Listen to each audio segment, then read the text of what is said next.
and having to think like, okay, what if somebody cuts their hand off with a bandsaw? Just, you know what I mean? Just that level of doing the damn thing. And I remember, for whatever reason, that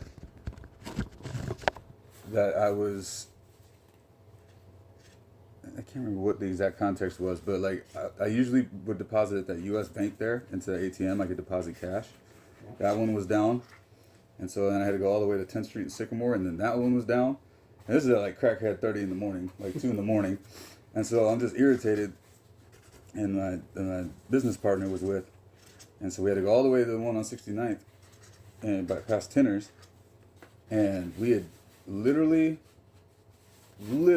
just missed the crash. Like we came up over the hill, and then there was a car, SUV in the median, and then there was another car that was very clearly got just gobsmacked. And so both of us are really calm under pressure. I tell Dustin, you call 911, and then I'll check on this other car. And then as I was talking to 911, they're asking how many passengers were in this vehicle. And so I started counting because they all started coming out like a clown car. And I was like, what threw me off during the whole deal was like after 6, there was more still. There was 9 kids, nine like high schoolers in this car. Yeah, in this car. So they just kept coming out. And I was like, there's I think 7, maybe more. And they all started scrambling except for 2 that were kind of hurt a little bit. And I have to give it to the police. They responded very, very quickly. But basically, after they realized that it was okay, they went and hunted down all the youngsters all over. So they come back like 40 minutes later, like, I want, like that. Like it was just a spectacle. And when I went over to the other car, I saw this girl, and her neck was just like this, and I was thinking I was just gonna see vertebrae. You know what I mean? Just neck bone. And so I run over to the other side, shut the car off, and then I go and I like lightly touch her sternum, and I say, "Hello, are you breathing? Can you hear me?" Da da da da. And she had on a necklace, a grain of rice, that had her name Sydney. And so it was like, that's convenient. Sydney, you're gonna be all right. Are you okay? Can you hear me? And she did like a slight response, and it was like, all right, that is just wants you to know that the help is on the way. All this, all that. They had to use the jaws of life to get her out, and so I don't want to like say in a heroic thing, like it was just circumstantially I was able to be of use, as well as Dustin, but the whole thing that upset me, it honestly did bother me, is that this whole ordeal, it had to been like 2:30 in the morning, and we didn't get done till like 5. I was like, dude, we still have to go cash this check. Like, you know what I mean? It's this like, it's an inconvenience that's just like,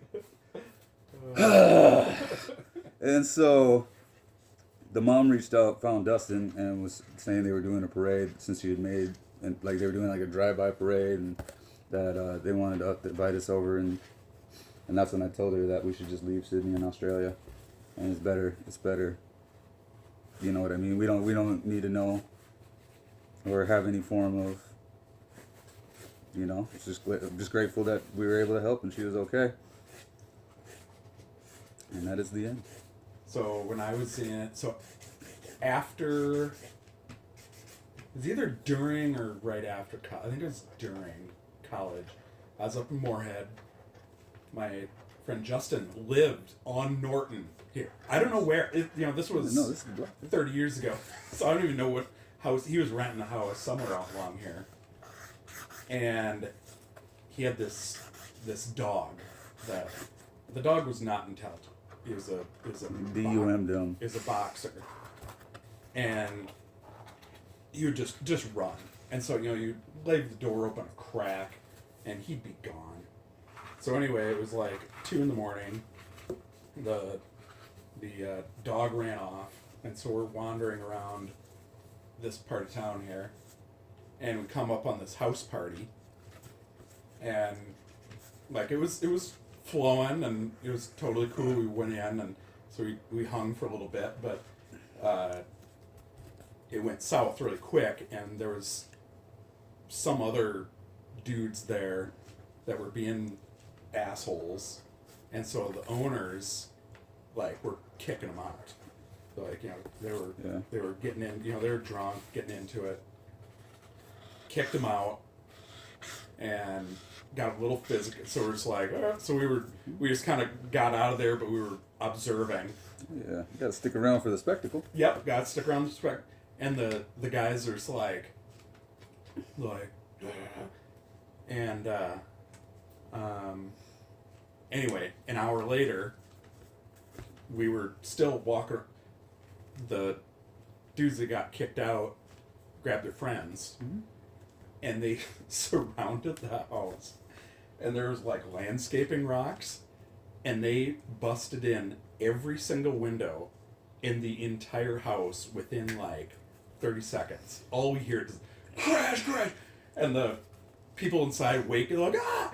Then they go in and completely trash. And we saw it through the window, like we were just standing out right out, and they had one of the like 100-gallon fish tanks, aquariums. That's just an asshole. Smashed it, and like assholes. I mean, like water coming out the front door, and we're like, holy shit! I mean, it was the craziest thing I've ever seen. At that time, it was the craziest thing I've ever seen. No. And it really sucked, but I'm like, holy cow! The things that you see that was worth the wait to stay. Yeah. I guess, so things you see on Norton Avenue, Street Avenue. No, it's Avenue. Yeah. Oh, it's crazy. I've lived here now 17, so like 8 years, and that landlord, he only rents to all women. So it's like I've had girls next door. All the time. Literally, this is my 8th batch. So it's like, hi, how you doing? Hi. And then also, just to be upfront, like any of my discombobulation is not meth. And so, like, everyone can very clearly tell, like, what's going on here. It's always, like, you my neighbors, like, I've never seen you carry anything in. It's because I just use my house as, like, my HQ for anything going on. And also, it's my house. So, I literally, if I don't see you, you don't exist. And it's crazy to me how I kind of made the trade-off of, I was working at the bank, and I was working at Wells Fargo in the call center as an actual banker. Like, I could do anything you can do in the branch, but just in the call center. And I had a dispute with the second in command of basically came, and I had an argument with that lady, and they tried to strongly suggest I fire myself, and it was it's time you just. No, and so it's I won. Basically, I was suspended for like 2 weeks, and I was having like a breakdown because I hadn't got my house yet. I had perfect credit. I was making great money, and my original mortgage lender fucked it up because he was going moose hunting or elk hunting. He's like, I hate you, like, you know what I mean. So I had to find a different lender, and I got it last minute. But it was I won the internal investigation. And so they were like, "Well, do you want your position back?" Or like the wrongful termination. Yeah. No, it was 100. Like, you know, the audacity of like, yeah, we looked into it and you were right. Do you want your job back? I was like, in the same spot with the same people. Like, what? I'll do a horizontal. Like, is there any lateral positions? And so then they were in the fraud department, and I said, no calls. I'll work claims. I'll do whatever, but no calls. And they're like, oh yeah, no, you just, you know, you work whatever amount for the day. And these all suck. What color? Kind of the blue back. Yeah. They try to sneak it in. Like, I took like 6 calls one day, and I'm like, I said no calls. That means no calls. We're done here. And I was probably the best person, if you were using a card fraudulently, you could ever get, because I just approved every claim that ever came through. Because I can do up to 5,000, no questions asked. Just wave it away. Yeah, go ahead. And over 5,000, a manager just has to have eyes on it, and then up to, I think it was 12. The manager had to sign on it. And like during my review, they were literally saying like, well, the process of the claims is like, I followed the due diligence and policies and procedures, and I found it non-fraudulent. Like, so, you know, somebody very clearly, I gave my card to my sister and she took out 800. I was just like a reverse genie, like is there like whatever, it's like Rubber stamp. yeah, no, it was a fraud, got you, and it was so dumb, but like at the time, I would have to go grab and show you. I was making my Eclipse shirts because I wanted to create a Eclipse Coffee and Lounge. Is that I had put on the Kickstarter the same amount that I made, which was 2,400 in a 2 week period, and I doubled it. It was 4,800, and so like I didn't ask even like a single person, hey, you know, will you buy my stuff? Do you think it's cool? And the validation from that is very rewarding. Yeah. But I don't have very many left. The guy that I paid to do it, he fled to Florida the day of.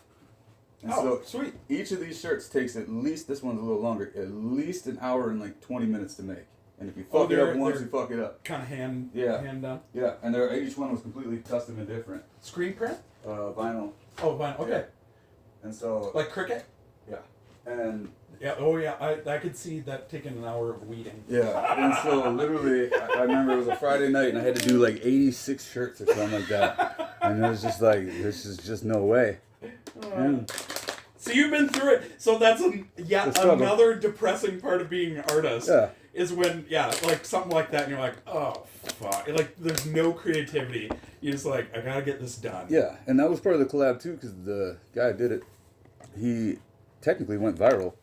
Like, he just did, like, a 10-second clip, and it blew up. But it's like, not only is it life-changing, it gave me kind of the leap of faith of, well, I'm going to try to make it my own way. It's very difficult to do, and I'm technically not really doing it that well. But we wouldn't be having this situational, and I've met literally hundreds of artists and then thousands of random people just by being allowed to, you know, this is not a normal house environment. And I guess I would ask you, from your limited perspective, social media wise, of what would you suggest I do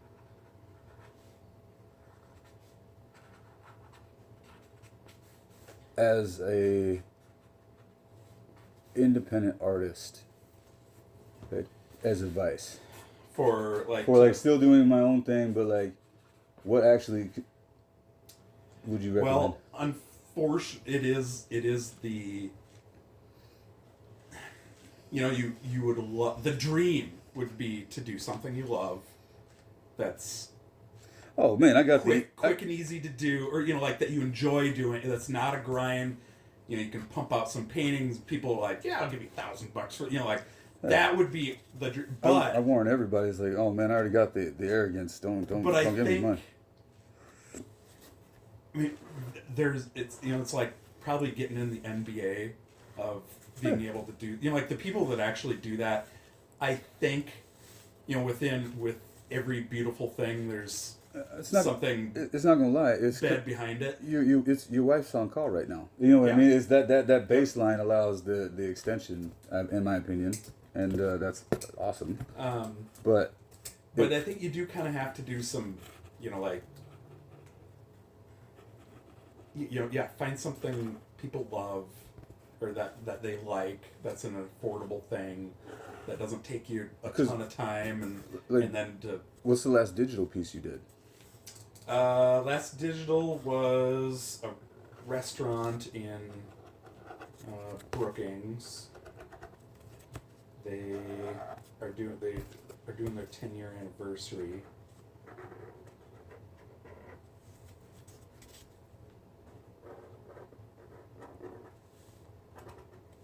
That's the last digital piece I did. So they want something for a T-shirt. That's cool. You know, a bag that they're going to give out, or they're going to go out koozies or something. That's cool. It's very, very and so graphic novel. So they're just like, yeah, you know, like it. And so then they're going to make shirts, and so I drew them some. They serve cheesecake. You know, it's like it's a pretty nice restaurant for Brookings. So Well, you should be able to. so anyway, something like this, I just kind of if I'm on my couch at home doing it, I usually do $50 an hour. So like I think I charge them $300 for this. And So, do you have any concern? Because I asked my paid part one this. Do you have any concern of the robots taking it? sure, yeah, Not really. I do caricatures, and at first, like my caricature friends are like, "Oh, come," like AI sucks, like, like look at the fingers are all weird, or you can tell it's Never gonna be AI, shittier. and then now all of a sudden they're like, "Oh shit!" Like that's it sucks because like I saw so. like a lot of them don't even look like the person. But still, everyone loves it. There's like, oh yeah, I want to be a Chibri, Yeah. Cartoon, and like that would take, for a professional artist to do a caricature, if it, let's say, takes them an hour and they charge $50-$80, like it's still a commitment for somebody. And it's a literal talent and skill. It is. Yeah, It's a talent. It's a skill. Takes time, and then if you're sitting in front of the artist while they're doing it, like that's a whole nother. I mean, It's mind-boggling. that's a performance, and it's an event, and Art. something you have a memory of it.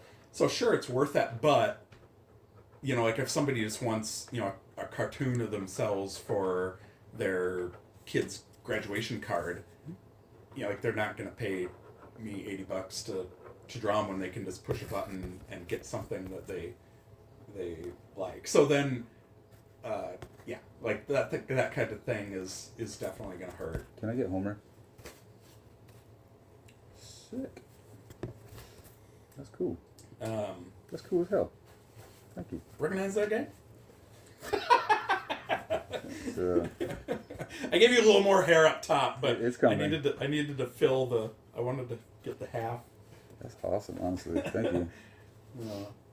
But yeah, so then my other thought with AI is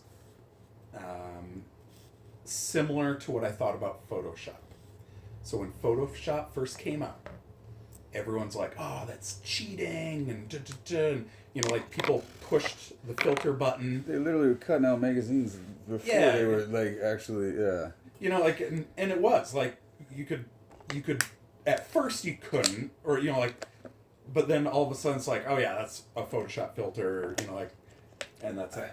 But then the real artists started using Photoshop, and they just take it to a whole nother level. That's what any. So it's And I think AI is going to be the same thing. I think it's only a mirror. So like Yeah. Yep. it's actually it's terrifying personally, but it is honestly it bothers me how bad phone games are, how much video games suck, and just things are boring, and that's not like objectively, like I can't think of a single movie since the pandemic that like I eagerly have been waiting to be released. Yep. And I'll ask, in your opinion, are cartoons magic? Yeah. I would have to Well, say. so like the good ones that are well written I would say just even if it's dumpy, it's but if the drawing doesn't have to be good, like a Beavis and Butthead, like they're shitty drawings, but it made an impact because it had life and it gave you feeling, and it was funny and rebellious and everything, so it fit the time. So I was wearing a Ren and Stimpy hoodie that my sister gave me, and I was at just a house, I guess, after party, but it was the generation, like the new generation of cool kids. Like it was just weird conversationally, and she's like, what's your sweatshirt say?" And I was like, "Ren and Snippy." I mean, I'm not even worried about being like old yet. It's you're missing out on Happy Happy Joy Joy. And so same hoodie. Months later, I'm at my grandma's house saying that exact same story, and I decided to show her the Happy Happy Joy Joy song. Was she She had no idea what it was. She's like, what the hell is this? Well, she's like, oh, I don't think I recognize. It's like, that's on purpose. You weren't the target market. But there's a part in there, right as the song is starting, that the jukebox says, and I'll teach your grandmother how to suck eggs. And I went, oh. I'm really like next to my grandma. I'm like, no. Like, no thank you. Like, that physical reaction, I was like, bravo. Bravo. I think it was no, that's the same as Dexter. But it's like, you literally had like, no thank you. She don't need to know how to do that. He's a little smooth. He's a little off. Hey, I'll take it. But I think it makes it look better. All right. Well, Let's do the damn thing. Let's do the damn thing, and then. Can I get your autograph before you? Oh yeah, jeez. Yeah. Sick.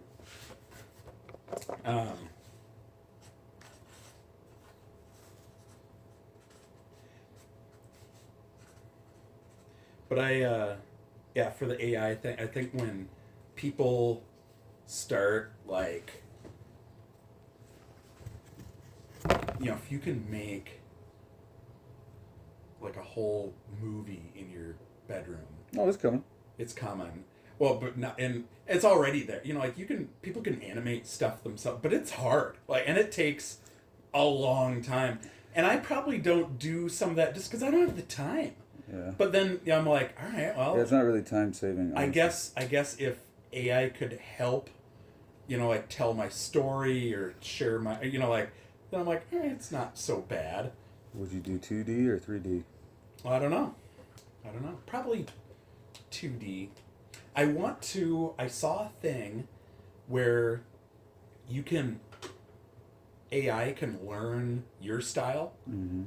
So like if I upload all my drawings, that just seems like it's scary. That's why I haven't done it yet. Seems like you pimping out your. Then everybody's gonna have access to it. But like this drawing I did of craft, mm-hmm. I'm like, if I upload that and all these ones that I do in my style, and then I could just say, draw this in my style, I wouldn't feel as guilt. I'm like, it's my. It's not like I'm stealing from somebody else, but it's making it a little easier.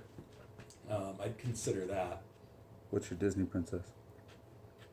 I got probably 40 more personality quiz questions. Don't worry. I don't know. The last movie my kids watched so often, but then I actually kind of liked it was Coco. But nice. I guess there's not a princess in there. It would be. I like Meg Megara from Hercules. She's my. Hercules? Yeah. I haven't seen that forever. Yeah. And then. Who is your enemy?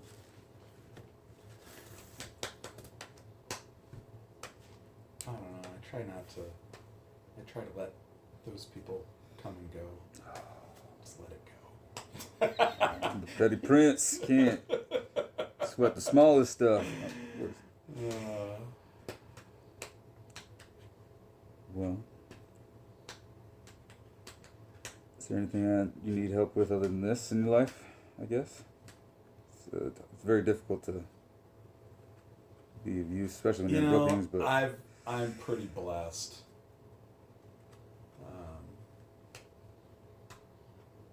What about you? If you don't want to talk about the foreclosure thing yet, but anything I can help with that? I have till October, and it's that was what I needed was more time. Yep. So honestly, no. Well, I sent you that article of the guy that stayed for however I did read years. That. Yeah, no, I did read but that. I kind of did as a joke. But if you do it, if you need more time, they'll give you more time. If you say, if you just there's file for something and then they're like, then they have to wait 6 months. I myself am personally stalling. So when I bought this house, this is in my 5-year plan. I would have another property. This would be is a perfectly good augie rental. So I have to break that transition myself. Pretty good. And also rate on it and everything too. Yeah, it was one. As I was going through it, there was a worldwide catastrophe, COVID happening, it was kind of convenient. But then also, I'm gonna say I have a case, but like with the VA loan, they literally told me to not make my payment. I was like, can I do a partial payment now? Da da da da. Like, don't make your payment During now. COVID. Yeah, and so then they immediately ballooned. And then they're like, oh, we need this now. Yeah. And so it was the shit, bank okay. being the bank, and then I'm supposed to get any VA loan will get a VA like liaison rep, and they didn't give me one until I got Mrs. Washington, like 10 months later, and she's like, no, they know what they're doing, and they know the paperwork, they know what the facts mean. I don't play their games. I could indefinitely work it out or anything like that, but at the same time, I didn't pay my mortgage obligation, and also, if I sell, I'm not losing. Yeah, I'll make it's. That's why I got the house. It's literally got over almost 100,000 equity. Yeah. And so. Oh, that's insane. We have a beautiful house. Like, it's 5-bedroom, 3-bath, very nice everything, and we got it for, we got it 10 years ago, so it's increased in value a ton, and What's the population of Brookings right now? 20 some thousand. That's reasonable. And then I guess the college is another 12,000. Anyway, and our interest rate's at like 2.7%. That's the most tragic if I was to. And so they just built right down the road from me. They built these new like little row house things. I don't know what you call them, but they built them to rent. It's a 2-bedroom, like less than 1,000 square foot place. It does have a garage. And they live for $1,900 a month. Like it's not even real money. It's like you can't be serious. It's more than our mortgage. Yeah. Like way more than our mortgage of this beautiful, huge house. And I'm like, honey, like, what would we do? If we got rid of this place, like, sure, we'd make some money, but I'm like, we couldn't afford to live here again. No. And then I'm like, I couldn't even afford to live in a 2-bedroom little rental. Yeah. And so we're just like, what is the word? Like, and so I feel so bad for the, young people trying to buy a house, or, because it's still insane. It's high interest rates, and then the rent, the rent is through the roof, and anyway, so I feel for you if you have to go through that whole thing, but no, it was more inward of like no schemes, no Hail Marys, no last minute hopes or anything, and I did read what you sent me too, and it was I can get some endangered butterflies as a refuge, and all types of this kind of that turning point of this is the end of this part of my life, and that's okay. Well, my sister had some issues. She's in Minneapolis, and she had pre-foreclosure. It's 2020, and I helped her get out of it once, and then she doesn't want anybody's help anymore. That's dope. And she's still there. Like, she's in this. Honestly, yeah. And I'm glad, because I thought for sure she was going to be homeless like 5 years ago. But man, so that's probably one of the nicest things that someone's ever done for me is the high school childhood friend of mine. He builds the veteran tiny homes or whatever. Yep. And he hit me up, and I happened to randomly be up that morning. And so, I was like, yeah, dude, I'll talk to you. And so I talked to him for like 5-ish minutes before he's like, oh, yeah, I got to let you know, too, you're on speakerphone. It's a panel call. I was fully approved of everything. I was like, you raggedy bitch. Thank you, but I'm going to, I announced my sneak attacks, and I'm going to untie your shoelace later. But it's just frustrating, honestly, because I don't owe that much now, because I haven't paid for since my bankruptcy, the last 7 months. It's like $32,000 with the legal fees. And like, but refinancing is they're gonna add all that to the end interest wise, and it's probably just better just to On net, I whatever I know net. VA loans a one-time thing. So You can reuse it, but you have to pay off whatever. Like yeah. Is it? Are you close to where? I don't know. I don't know how you would swing that. Where you almost could refinance and use, like if you cleared 100,000 to pay it off. Yeah, that's literally. I only owe 132, and so you do? yeah. No, it'd be a tragedy if I don't keep the house. But it is what it is. If I do, if it, you know. And then the other thing where they get you is, even if you have a paid off house, taxes, insurance, holy shit! Like it's just going through it's going insane. It's insane. It will never be cheaper. Yep, no, it will never be cheaper, and you never really own it. Because if you have a mortgage on it, the bank owns it. Like you're just most of your money's going towards interest, and then if you're lucky enough to get it paid off, then taxes and insurance are probably just as much as you were paying when you first got the house after 20 years. But Well, let's go do this. let's do it. Yeah.